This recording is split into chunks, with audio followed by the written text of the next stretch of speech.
All right, guys, welcome back. After a quick wardrobe change by Waleed, all he did was just Yeah, that's all I did. But we are back at it again. This time we are going to be previewing UFC Fight Night Overeem versus Harris. And let me tell you what, top to bottom, it is a very, very good card. Sneaky good, too, because you see matchups on there, you're like, has that guy fought there before? If you're a casual. If you're me and Waleed, you know that, obviously Barbosa, for the first time going up against Dan Ige, possibly Uriah Faber going up against Marlon Vera. I mean, that's a possibility if Song Yadong can't get cleared. There was like visa issues or some shit like that. Really, really exciting card. We are going to start it off in the heavyweight division. You're welcome, Dana White. You're welcome. You're listening to. I know that Dana is listening to us because it's been like since the first episode I came to this show. I'm saying first fights should be again between big guys. We need a knockout to get shit started up, and this is the best way.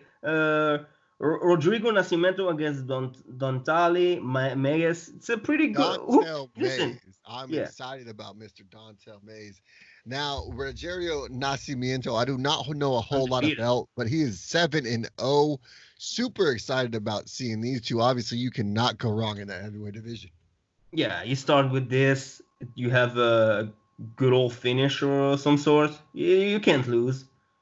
A big knockout. I could see it happening very, very easily.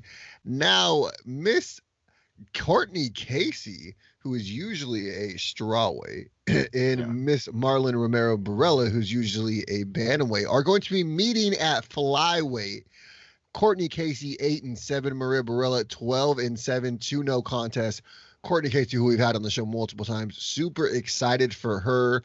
Marlon Romero Barella is a tough opponent, and if she can get it to the ground, it could be a very, very short night for Miss Mira Romero Barella. Yeah, it's a pretty interesting fight. I believe those two fighters had, they seen a lot of fight. They had their fights. They had a lot of fights. Courtney, we always say, don't look at the MMA record in those divisions because they don't really mean something. She has lost 7 beasts. You know what I mean? Yeah, exactly. And a couple of those lost, not a lot of them. A couple of them were on short notice. I believe she has more short notice fights than any other female in the UFC. So if you need someone to fight on short notice, Courtney Casey is your woman. Yeah, she's a savage, and this fight will be good. It will be a good fight. I believe a solid performance by each fighter. I believe that this will be a good fight.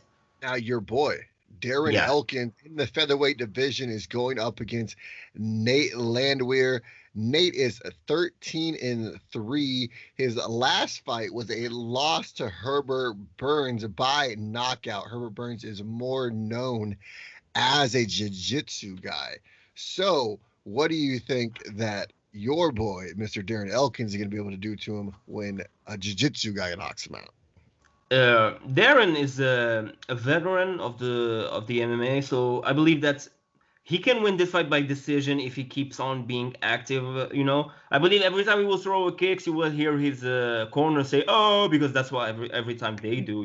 That's those alpha male teammate of him. So pretty excited. Having Darren Elkins in the prelims is for me pretty interesting.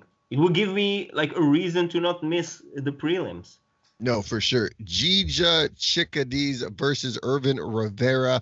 Both gentlemen are 31 years old, although Gigi has a 5-inch height advantage. Gigi is 6 foot tall, while Irvin Rivera is only 5'5". They're both 145 pounds. I want to say that this is Irvin Rivera's very first UFC octagon appearance. So Mike Davis was originally supposed to fight.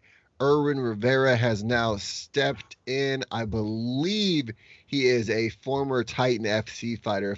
He beat Matt Wagey in Titan FC 55. I remember that fight. So Irwin Rivera is a very dangerous and talented featherweight, and it'll be interesting to see what he's able to do in his UFC debut against Gija Chikadis. Irvin Rivera probably only got the call up too because he is local to the Florida area. Has to be very, very helpful to be one of those Florida guys right there on the bubble of making it to the UFC, because right now is a great time to get your phone called. Exactly. And Giga is actually a pretty tall fighter for this division.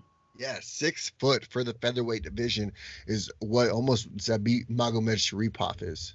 I won't be surprised if Rivera tried to take him down, because when you have that, that reach and that length difference, taking him down gets huge easier. Difference. Yeah. Yeah, it really it makes that 6 foot opponent feel like he's 5'5" with you. Yeah, I agree. Now, Anthony Fluffy Hernandez is taking on Kevin Holland in the middleweight division. Anthony Hernandez trains out of Sacramento with Max Payne Griffin. Mr. Kevin Holland, we all know him. Yeah. He obviously Mr. Big Mouth. The way he got into the UFC was amazing. Nobody wanted to fight Thiago Santos at UFC 227. Dana said, go ahead and call Holland. Here he is today, still in the UFC, getting a big fight tomorrow night against Mr. Anthony Fluffy Hernandez. I really want to see Holland shine, because I believe that he's a pretty good fighter, solid fighter, very interesting character. So pretty excited about this fight. Kevin Holland is a pretty good fighter. Anthony Hernandez is also a good fighter. Yes. So I guess we will find out who's the better between those two guys. Yeah, Fluffy with a victory here could really set himself up for a great fight next in the middleweight division. Now, in the welterweight division, a man who I definitely always keep my eye on, Matt Brown, is taking on a young killer in Miguel Baez.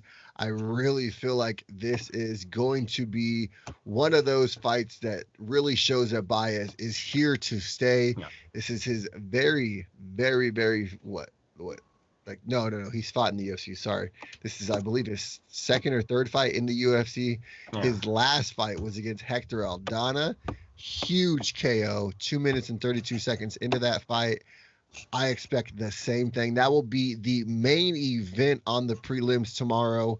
Now, all of these fights are on ESPN all night long, so you don't got to switch the channel at all. That's very convenient, let me tell you what. On to the main card.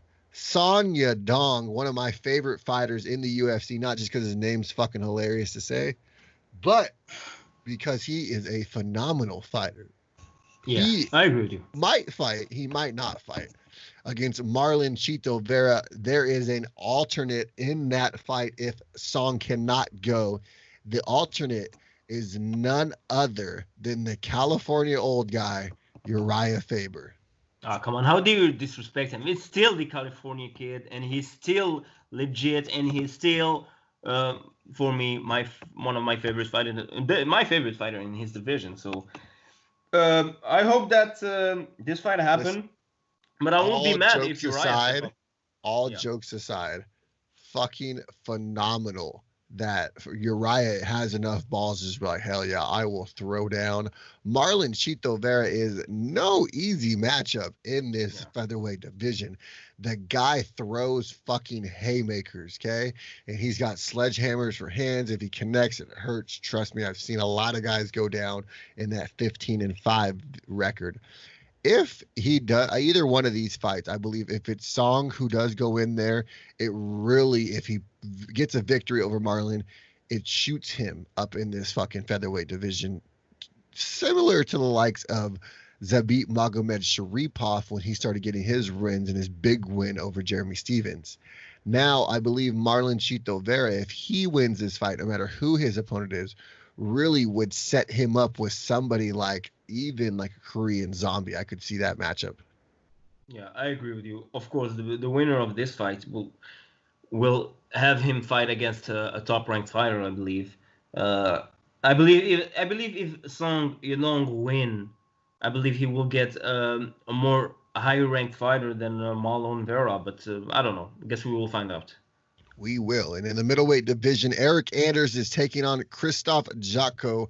Now, Anders, 13-4, obviously trains with the man in the main event, Walt Harris, both of them from Birmingham, Alabama, from SBG Birmingham. Anders has had Julian Marquez in his corner for this entire camp, getting him prepared for Jocko. I believe having somebody like Marquez there is a good look for somebody like a Jocko. It'll be interesting to see how this one plays out. Yeah, pretty interesting fighter. Pretty interesting fights between those two. I believe that Anders looked pretty good. I believe in his last couple of fights. I will actually go for Anders for the win if I'm going to pick a side for this fight. Now, I think that, I mean, obviously, like you said, Anderson's looked very good in his last two fights. One being a 1 minute knockout in the very first round against Vinicius Moreno, the other being a completely unanimous decision victory against Gerald Mershep. I really feel like this fight against Jocko really sets him up. He always said the 85 he feels like is the division that if he's going to win a UFC title, is the division he's going to do it in. Him and Jocko, I believe, have been set up before this. Obviously, they were set up originally to fight no matter what on this same exact card as Walt Harris because the teammates wanted to fight together. Now, I think whoever wins this fight really sets him up for a big, big name in this middleweight division. Maybe even some, well, I was going to say Gastelum. That's the first thing that popped in my head, but obviously that's not going to work since he just got popped for smoking pot. Yeah. But I mean, we could definitely see somebody, an RDA. Yeah, there's options. There's options in this division, so I guess we'll see. Yes. Now, in the featherweight division, a man who we are both very excited about, Edson Barbosa, is making that jump down to the 145-pound division to take on the heavy-handed Dan Ige. I really feel like this could go either way. The pendulum, it's whoever really gets that shot off. And now, the one, obviously, the big thing is Ige's got the striking, okay? And it's going to be just crisp strikes left and right all day, great hooks, but it's the kicks of Edson Barbosa and how he's going to be able to control the distance with those kicks that I think is going to be phenomenal. If Edson Barbosa can control the distance in the featherweight division, we could be looking at somebody who makes a very dangerous run in this division, and he could be setting himself up as the next featherweight contender. I agree with you. I believe that if he can really put himself in this fight and manage the distance, he can be a legit featherweight title contender. Because I believe that he didn't really struggle with the weight cut, because I thought that this will be the biggest challenge for him, is making weight. But I think that it wasn't that hard for him. So this is I believe the fight of the night that we are looking at right now. I believe that Dan Ige, tremendous fighter, like you said, both finishers. I believe they will go for the kill. Pretty exciting fight. Now, in the co-main event, Claudia Gadelha, who's been here plenty of times, is going up against a woman who finally feels like she's getting what is hers. Angela Hill is finally getting the big name and recognition that she was looking for. If she can get past this test of Claudia Gadelha, it'll really put all the doubters to rest, even myself, on what she has accomplished and what she can accomplish here in the UFC. Personally, I think she'd be bitten off a little more than she can chew when she goes up against somebody like Claudia Gadelha, and it'll be an interesting situation that we really don't know how it's going to play out, because Angela Hill has very good striking, and she could really strike with anybody in this division. It'll really be interesting to see if Claudia's, because the way people have beat Claudia is they outwork her. Yeah. And Angela Hill has cardio for days. So I feel like Angela Hill could outwork her, but Claudia's going to have the power. So are the power shots going to accumulate enough on Angela Hill, or is it going to be the brutal onslaught of punches that Angela Hill puts on Gadelha? It's a very interesting matchup. It's a coin toss, in my opinion. For everyone who thinks that Claudia is going to go in there and run out Angela Hill, I think you're wrong. I believe in this fight, Angela Hill have everything to win and nothing to lose, and Claudia Gadelha have everything to lose, because if Claudia loses this 100%. Fight, she will go down on the ladder on the ranking. So Claudia will have to look good in this fight. Angela Hill have something to prove. Maybe she knows something that we don't know. Maybe she actually belongs in fighting against this top-ranked fighter. Who knows? Because it's mayhem, those divisions. We don't know really who should be fighting who sometimes. So, pretty interesting fight. My opinion, I believe Dan Ige against Edson Barboza should be the co-main event. It is what it is. Claudia Gadelha, former title contender, she fought against Joanna. She fought against Jessica Andrade. She fought against, Claudia have fought against everyone in this division. I believe every top ranked fighter in this division, she fought against it. So I believe, like you said, this is a huge test for Angela. I believe that Claudia may be just too big for her. Yes. Now, in the in the main event, probably the most heartfelt situation in sports right now. If you, we all love Overeem, but if you are not going for Walt Harris in this fight, I don't think you're human. Now, if you've been under a rock and you don't know what's going on in his life right now, his stepdaughter, Anaya Blanchard, in October, she was kidnapped and then later found dead in the Birmingham area. She was taken from a Chevron gas station in Auburn, Alabama. They reported her missing on the 24th, and they didn't find the body for a couple of weeks, and they found her car, which was just completely taken out, and then I believe they tried to gut it and then try to clean it. So obviously they found out that there was a situation that happened in the car and it was life-threatening, and that it was Anaya's blood. The guy who was out was on fucking bail already for arson, burglary, domestic violence, aggressive child abuse, assault, robbery, kidnap, a type of fucking person who shouldn't be out. Yeah. The fact that they let this happen and this young lady was taken from us is asinine, and the real reason why we need to keep criminals behind bars. We're going to go off on a complete tangent here if we keep going.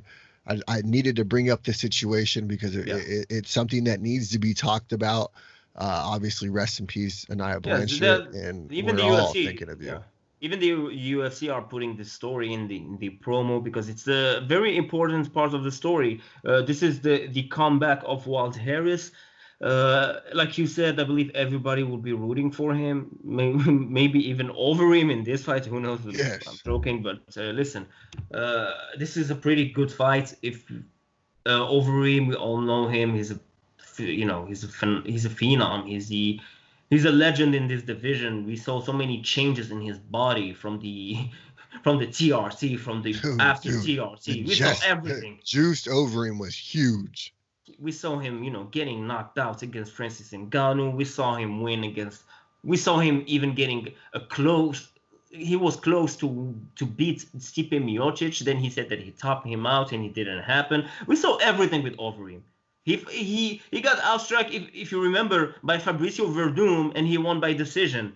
If you remember this, because that fight was pretty weird, and Overeem has done it all, except for winning the belt in the UFC. Walt Harris, everybody's saying that this fight is his story, everything, But sometimes I believe that life doesn't work like that. I believe that you can't wait and say that Overeem will lose this fight just like that. I believe this will be a pretty tough fight. I will root for Walt Harris like everyone. Yeah, I mean, Walt Harris even said it himself. He didn't want to fight anymore. He was done. And it was his daughter who came to him while he was praying and pretty much said I want you to do this. Yeah. And I don't know if that's going to be too much of a burden for him.